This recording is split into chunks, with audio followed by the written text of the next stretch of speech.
It's very special for me too.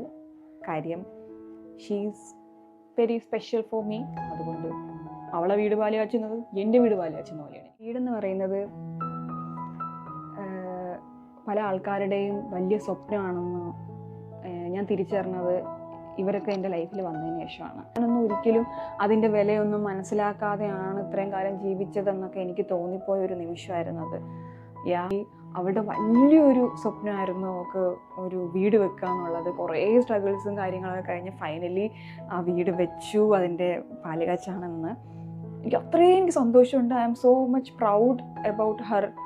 ഇതാണ് എൻ്റെ നിധിമോള്. ഇത് നിധിമോളുടെ വീടിൻ്റെ പാലുകാച്ചാണെന്ന്. സന്തോഷമുള്ള ദിവസമാണ്. നിധിയുടെ വീട്ടിൻ്റെ ഹൗസ് വാമിങ് ഗൈസ്.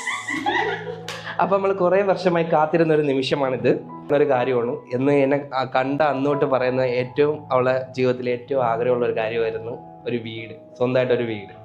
അതങ്ങനെ ഇത്രയും വർഷത്തിൻ്റെ ഇതിടയിൽ സംഭവിച്ചു. ഏറ്റവും സന്തോഷം നിറഞ്ഞ നിമിഷമാണിത്. ഹാപ്പിയാണോ കുട്ടി? അതെ അതെ വളരെ. ഏതാണ് പൊന്നിയുടെ റൂം? റൂം അപ്പുറത്തെ റൂം. ആദ്യം കാണുന്ന റൂം. ഓക്കെ ഗൈസ്, ഇതാണ് നിധിയുടെ സന്തൂർ മമ്മി. ഓക്കെ, സന്തൂർ മമ്മിക്ക് എന്താണ് പറയാനുള്ളത്? വീടൊക്കെ വെച്ചു, എന്താണ് ഈ ഒരു അവസരത്തിൽ തോന്നുന്നത്? സന്തോഷം. അഭിമാനം തോന്നുന്നുണ്ടോ? അഭിമാനം തോന്നുന്നു. ഹാപ്പി അല്ലേ കുട്ടി? അതെ. നിധിയുടെ വീട് നമ്മളെ വീട്.